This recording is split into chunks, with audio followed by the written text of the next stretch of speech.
You had shared with me one time that, you never really hear me say I'm sorry. And, that struck a chord because I'm like, I know I am sorry, right? But it's that giving you that, hearing those words that I apologize for something that I did that made you feel bad. And that's important because in my wholeness, meaning my relationship with God, right, God convicts me. Right? Because God convict me with the things I say to you or to anybody, then I'm able to come to you and we could become one, right?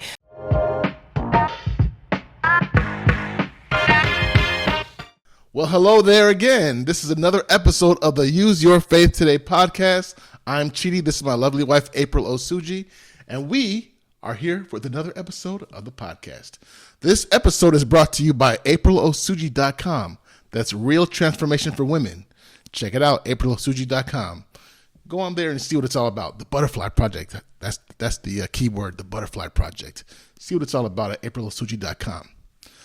Today, we were going to talk about becoming one. Yes. Now, becoming one in a marriage, that's something that I think, I'll speak for myself. You all could be like, yeah, becoming one, like, obviously you become one physically, and, you come into agreement on stuff. And yeah, you're one. You're. Some people say, "Oh, my better half" or "my other half." I know we don't really believe that. We believe we're two whole people coming together. That's right. But I guess maybe my understanding of becoming one was a bit shallow. Obviously, the word says that a man leaves his mother and father and cleaves to his wife, and they become one flesh. And so there's levels to that, right? Yeah. And so I wanted to kind of explore you, because it's something that you bring up a lot in our marriage, about being one. And if you're not feeling like we're not one, you definitely speak up about it. And so what does becoming one mean to you? Well, we've been on this journey, right, for 6 years. June 22nd, 2019 was life-changing for me. And I think for us, right, Sure, being single for, most of our 30s and getting married at 36 years old. And, you hear what becoming one is, right? Through the teaching of our ministry, reading the word of God. But when you actually in it, it's a whole different type of ball game, right? And there is an awakening, awareness, in regards to what does that becoming one look like, right? Because when you stand in front of the pastor and say, I take you, Chidi, I take you, April, to mean my wife, my husband, and we're coming together. We love each other based on what we know from just this point on, right? Like I trust you based on what I know about you at the altar. But when you're living with someone and you are becoming one, it changes everything. Becoming one meaning like, setting boundaries, making sure that, I am being accountable to you even more so as my husband and for you as your wife. And it's a journey. Right? You used to doing what you want to do. Hey, I'm about to do this. But now I got to be like, I got to check with my husband, I got to check with my wife if I'm able to go out and do this. It's not the same as when we were dating or even when I was single. We're coming together to have one vision, one mindset to continue to grow in this, what the Bible talks about is this is being a ministry. Marriage is a ministry. So, it's really an awareness, right? It's a real awareness like, okay, all right. So you mean I can't be out with my friends all day? You mean I can't be spending money willy-nilly? Whatever it is, it's an awareness that I have to be more conscious in what does the journey and becoming one looks like, as well as the submission part of it, because it is a submission that goes with that journey. Now, the word says, obviously, you leave mother and father and you cleave to your wife and become one flesh. Sometimes we don't always understand what that leaving the mother and father looks like, Yeah. And I think you may have exposed opportunities for me to leave a little bit more than I had, right? Did I? Yes, I think you did.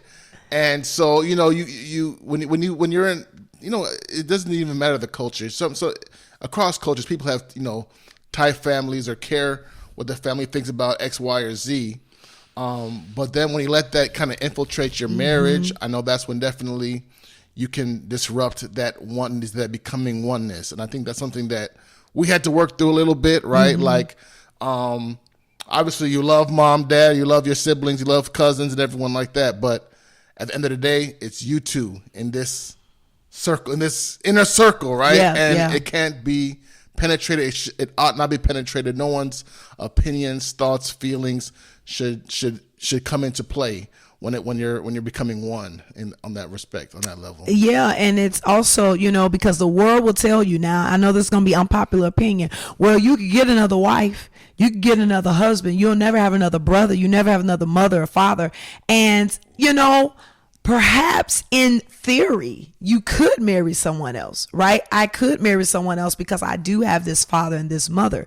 But at the end of the day, we made the choice to come together. We made the choice that, as we're parents raising our children, as we are, coming together in our finances, we come together with our business, our vision, everything like that, we have to be on one accord, right? Those outside voices, whether it be your mom, my mom is my best friend, and one of the things that my parents had made the vow that they would never get involved in our marriage. They would never get involved in my sister and brother and our marriages, because they truly believe in the sanctity of marriage, and we working it out. Like, we're two adults that should be able to come together. Now, I receive wisdom and knowledge if I need to, and 9 times out of 10, my mama tell me I'm wrong.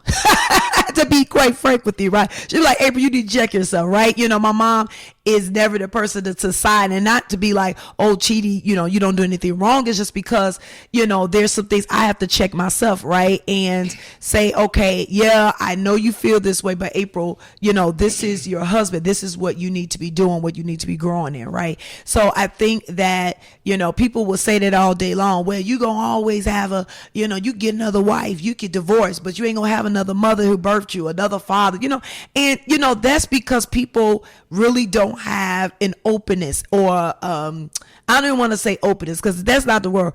You don't have clarification of what a marriage is. You don't know, right? Because whatever experience you had, you're like, well, it didn't work with me and so, so then, I'm going to literally put that on the children, right? Versus I did come from a very strong household where my parents, of course, had the word of God and different things like that. And not saying that they didn't go through things, but I saw them navigate through those tough times and how they made sure that they were in agreement, right? Yeah. The Bible talks about it. How can two walk together unless they agree? We have to be in agreement, and everybody have their opinion. By all means, Oprah got her opinion. Jenny Jones back in the day, she can have her bringing up Jenny Jones, Ricky Lake, Friday Night at 8, Montel, whatever. People have their opinion about what a marriage should be like. But when you are Christians, the Word of God gives us our navigation through what that looks like, that submission, what that looked like with me, doing the right thing, saying the right thing to pour into you, right? Becoming one is a journey.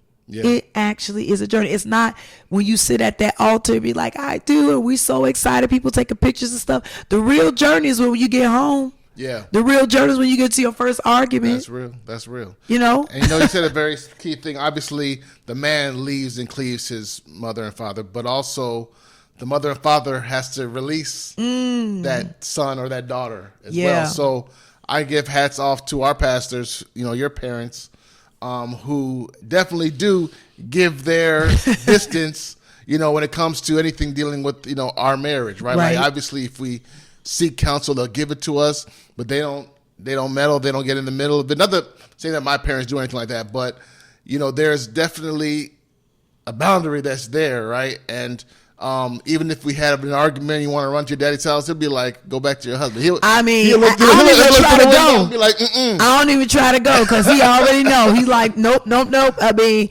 my dad makes jokes, but he's the truth. He's like, I gave you away to Chidi. Right. Now Chidi has to be able to help you and, nurture you, all those other things. And it's just allowing you to do that, right? Because I love my dad and I have a high revere for him. Right. So it is the becoming one, right? Because I know easily I can go to my dad and be like, he can handle it, right? But the journey of becoming one is allowing you to become that part in my life where, you're able to handle it. And I could trust that you could do it, right? Because I have depended on, obviously my dad to be the strong figure in my life to handle things. If my car had troubles, which it had for some time, I was able to go to my dad. My dad was able to handle it. Now I have to be able to come to you, right? Yeah. And that's the becoming, because I'm like, but I don't want to let go. My dad, he can handle, he know the mechanic, he know this, but I should be able to say, no, you become that position of the covering for me. Yeah. And if a woman's not careful, and man too, but if a woman's not careful, there can be an insecurity, right? Like I may have dealt with, because your dad is he's A plus. He's our man of God. He as far as I can see, he can do no wrong in a lot of ways, right? He can do no wrong. So, when you comparing, how he responded to you versus how I respond to you, I can potentially feel, inadequate in comparison, right? Or not leveling up, or whatever like that. And so, obviously you might have made mention here and there about your dad, but I think you've also taken care not to, beat me over the head with this is what my daddy would have done. My daddy would have done this, because, I'm trying to, I guess replace that covering that you had, right? And so if there was a misstep, there's nothing like a bond between a father and his daughter, especially his first daughter. There's nothing like that, right? And so for me to come in and kind of like take that place, there's going to be a growth aspect to that, right? And I think it's important that women don't, wives don't belittle the man when he's trying to make that happen. And if he's failing, if he's not trying, that's one thing, right? Right. But if he's like, okay, I got to step my game up here, or I got to tweak this here, tweak that there, it's important to not chop him off at the knees and make him feel like, inadequate in comparison to what you might be used to, especially for the first 36 years of your life. Right. I'm just here for the last 6.5, and so trying to figure this out. So Yeah, I think it's important and the same thing for men. It's important for a man not to be like, my mom would have made the turkey pot pie this way, right? and to compare and make the wife feel inadequate in comparison to your mother, right? It's important to not do that and just let the wife grow in her making her turkey pot pie or whatever like that, So there's definitely a level of care you have to take to each other as you're becoming one. Yeah. It's becoming, like I said, it's a journey. Yeah. I think I'm going to keep echoing that, right? It's a journey, because I don't think, we don't have it all together, right? All we have is the word of God that gives us our perfection, the word of God that tells us what we need to do, because in our individual life, and that's the reason why we don't coin that, oh, you're my better half, right? Because I'm a whole person, you're a whole person. And in our wholeness gives us our security, and our wholeness, gives us our strength to be able to be in this marriage, right? Through the word of God, having that mindset of submission, having that mindset of, actually saying, I'm sorry. Right? The becoming and admitting when you're wrong, because you may struggle with that. And I think you had shared with me one time that, you never really hear me say I'm sorry. And, that struck a chord, because I'm like, I know I am sorry. Right. But it's that giving you that, hearing those words that I apologize for something that I did that made you feel bad. And that's important, because in my wholeness, meaning my relationship with God, God convicts me. Right? Because God convict me with the things I say to you or to anybody, then I'm able to come to you and we could become one, right? But if I'm a half person and I'm still struggling with, I ain't do nothing wrong. You know what I'm saying? I'm going back and forth, having that attitude and different things like that. Then we gonna struggle, because you got two half people that don't want to admit when they wrong. Right. And the Holy Spirit literally knocks on the heart of my door and be like, April, child, no. It's wrong, right?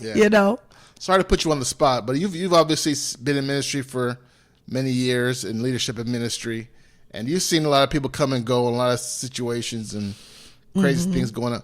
What are some, I guess, examples or symptoms of not oneness that you may have witnessed? Sorry to put you on the spot, but what are some things that you've seen that's like, that's not being one as a wife and husband? Well, one is you know, it's one thing we have a disagreement, right? And as I said, my mom's my best friend, and so I'll just say, "Hey, ma, oh my goodness, me and Chidi going through this." And one of the things, like I said, just because how my mom operate, I can't explain everybody else's parent. But she would just tell me, "Okay, April, this is what you need to do. You can't say that, you can't act like that." But one of the things is they don't hold grudges, and I've seen people and families hold grudges. So you go and you tell them such and such, such, and y'all trying to become one, but instead of you covering your husband, meaning not lying. So you ain't lying for a buck, covering him, or you covering me in the sense of we work her through things, not trying to tell everybody and their mama, "Oh, this exposing is exposing me," right? You not becoming one when you go into your mama telling your mom, then your mom giving the side eye, like your cousin give you side eye, or vice versa, right? So that's mistake number one, not covering each other, not being there for each other. Yeah, we have mishap because we're human. Right? We ain't super robots walking around, whatever the case. And I'm not a mind reader and you're not a mind reader. So I've seen that a lot. Number two is the fact of setting those boundaries. I'm going to say that again, right? With parents or outside forces being involved in our marriage, setting those boundaries. And you have a lot of people that compare, "Oh yeah, so-and-so do X, Y, and Z, and your wife don't do this, or your husband don't do," comparison. And comparison is a thief of joy. And we are allowing the enemy to rob our joy in our relationship because we allowing people to compare us where we should be at. Right? Yeah.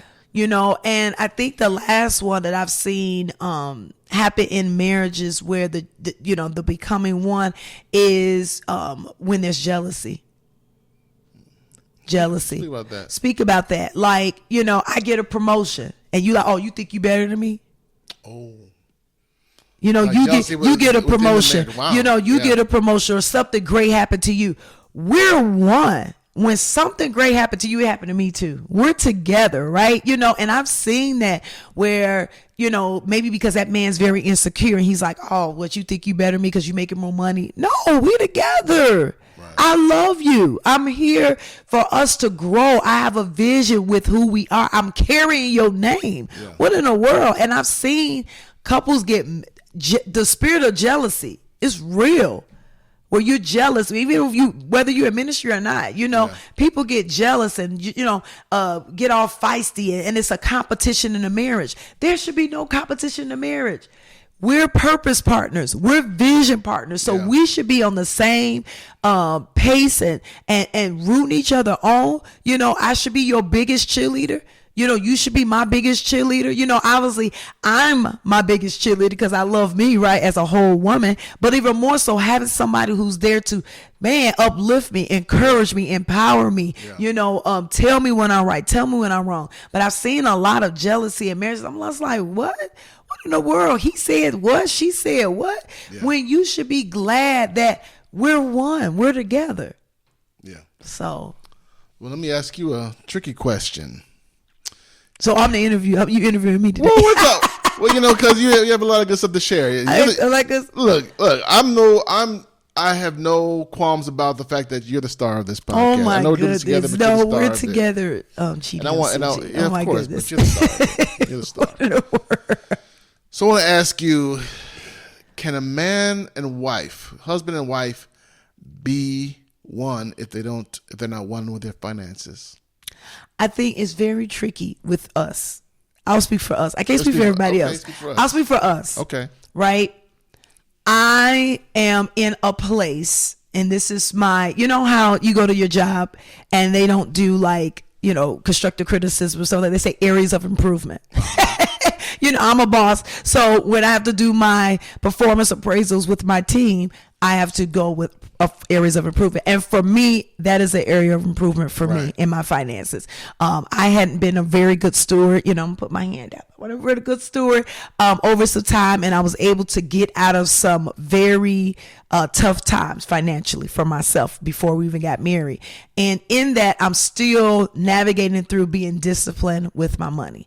The contention that we have had before, and I think now, you've kind of just went, was me spending money on things, right? Whether it's shopping for the home, shopping for my myself or whatever. I just shop. No, You for real. know, when I see on Instagram all these guys be like, you know, they're like trying to save money, and the wife's like, "Oh, I'm hungry. Let's go get a drink. Let's go shopping." Yeah. I'm like, that's my life. Wow. So I'm I not the get only it. one. I get it. So I guess because I haven't had a lot of relationships, you know, Yeah. coming up, a lot of LTRs, long-term relationships. Of course. Obviously my longest ever, and even before you, it was nothing more than a year, or Right. even 9 months. Right. As part of a relationship, and so I guess I was not accustomed to the needs of a woman daily, on an ongoing basis. And Right. when so you just see it like, okay, wow, you really want to spend some money right here. Right, And so right. that's definitely was an adjustment for me. But you go ahead. What No, you're it's the saying. truth. And so I say that with us now, we have obviously opened up a sewing account where we just take money out. It's modest. So It's a modest. but you know what? It's a start. It's a start. I give it as a start where Well, money let come me, out. Let me explain. Okay, you're about to go ahead. Well, I mean, you can talk Yeah, about it. I mean, talk about it. we both said that a portion of our paycheck will go Right. to this account that's at a separate bank than our primary bank. Right. And that's where we sow out of the needs of the ministry or Whatever the Lord may comes lead up. us to The Lord may do, lead us to something. we have that, right? Right. And so that's been a oneness for us, right? Just putting Yeah. that to the side. That's number one. Number two is the fact of the matter. Yes, I do spend money, right? I still, pay certain things and stuff like that, which is fine. And you pay certain things, and we have that type Right. of oneness with that. So let's give us credit for that. Okay. But there are times that I do spend money, right? And I love celebrations. I love holidays. Like we are about to get into this wonderful Thanksgiving, Christmas season. My birthday in December. December 21st. Just shout out for that. And I love celebrations. So Hobby Lobby can be my best friend this season, right? So I'm getting all this stuff to make our house a home, right? So I say that to say, yes, I think that you guys, every couple should have a vision of their finances. I will say that. That is the truth. I think that it really will help with the long term, with your family, with your children, with the establishment, different things like that. I think that we are still the becoming in that process with what that look like, right? I give us credit. I know you don't. I give us credit. One, we have the sewing account. Number two, we have a investment property, right? Yeah. Even, I give that, us coming together with that and taking care of our investment property on the south side. So, I mean, at the end of the day, you should be one in everything, right? But there may be some areas in your marriage that you're still working through and you become, and then we are being intentional. We being a little bit more, okay, maybe don't eat out today. It's okay. Right. Right. Is it? Is it okay? It is okay. I don't need to be that way. If we don't want to go eat, my thing is I want us to continue to grow in any relationship, right? Our becoming is understanding each other's love language, and my love language is quality time. So if quality time means for us to let's just go out, go to the park, or go out to eat, we don't have to go out to eat. Maybe we go to a museum. That's my love language, and being intentional with that, just as yours is acts of service, right? Making sure things are clean and together. I iron your clothes. I do things because I know that that's what you like, right? So I say that to say when it comes to finances that we should be, we're in the becoming, we're in the growing process of that. I think that we have an understanding of where we're at. You've been very focused on, hey, I want to get out of debt, I want to pay things off.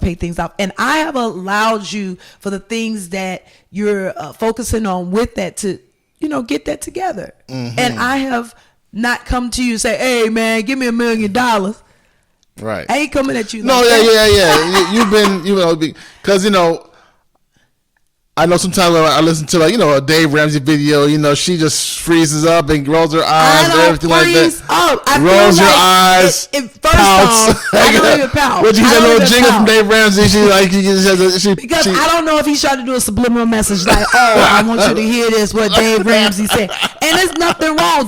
What Dave Ramsey said is good, right? I never deny that the knowledge and wisdom he give is not good knowledge and wisdom. I'm just saying for us, how we are rolling in this 6.5 year process. I've gotten better from the beginning to now. We're definitely not doing the baby steps. So that's okay, though. That's okay. We doing baby steps. We're not all the Dave Ramsey baby steps. We're not doing those. We're not doing those at all. We're not doing. We're listening to this just like for information, but we're doing the Osuji baby steps. Yeah, whatever. Listen, we both. Let me tell you something. Why he trying to be? We both like to eat. Okay. Hence, clearly. Hence, COVID. Forget COVID. We passed COVID. We got past COVID. Where when you were in college and you get the Fresh for 15, we passed that. We passed Fresh for 15. We like to eat. We like to travel. Literally, our money goes to traveling. So I'm just saying. At the end of the day, yes. Should we be better? We should be better collectively, right? I should be better. But I'm proud. I've paid some things off. I'm proud of myself. You know what I mean? So there's levels to this oneness. Then, it's right? Levels. That's what I'm saying. Even with the money. With the money financial aspect, we're not at that oneness level yet. We're at the 100%. We are oneness because we understand what each of us, our responsibility, right? Okay. We both understand. Okay. You take care of this, you take care of this. So we won on that. Okay. Number 2, the level 2 of it is, okay, now we need to start paying stuff off, which we're both doing. Okay. Level 3 is when we say, okay, April, Chidi, let's be disciplined with what I'm going to, because what my husband does, I'm just going to put this out here, is you choose where you want to save money. Now, you be real quick to be like, let's go so-and-so. Because I be trying to entertain you, man. I be trying to entertain you. First of all, do I like a puppet? Do I look like something like that? No. It got to do with, it's levels to this, because right? women like to be dated, am I right? So I got to be like, let's do this X, Y, Z. Yeah, we do. We like to have a good time. Okay, so that'll get into what I wanted to get into next was, we had like a rocky. We were 6 years in. We're 6 years in, and we learned that what might have worked year 1, year 2, year 3 did not necessarily work in year 6, right? When did you know that? Before, after? Well, after the umpteenth fight, after the umpteenth disagreement, I learned that okay, it's not. I gotta change some things, and I learned that one detractor for becoming one is being distracted. As a man, I can tell you that being distracted by the things in the world, being distracted by just thinking about your money, being distracted by your phone, distracted by social media, whatever. Right. Those can be and not focusing on distraction means you're not focused on what you should be focused on. That's a distraction, right? And so not being focused on you, being focused on us. Yeah. Was I think maybe. It wasn't 100% of the time, but it wasn't enough, right? And so I think I learned that was a detractor from us becoming one. And so I had kind of come to a little bit of a revelation in the vein of the whole money situation. 10 to 2 realizations that one, having a budget or whatever like that is not good enough reason to not still like cater to and so into you and do things with you and do things for you.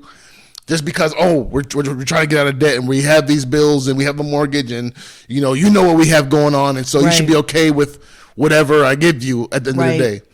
I learned that that is not reason enough to not do it. And even if I have a tight budget, that's not reason enough not to do anything as well. Like, those are realizations that I came to, that not having a tight budget is not reason enough to do it, and not having anyway, that's kind of what I came to realize this year. And so I hope that I believe we turned the corner, about that. We turned a good corner. Yeah. Because I didn't like, because here's my thing. Yes, I know that we have bills to pay. Like, we grown ups, right? We got things to do. But, 0 means you don't care.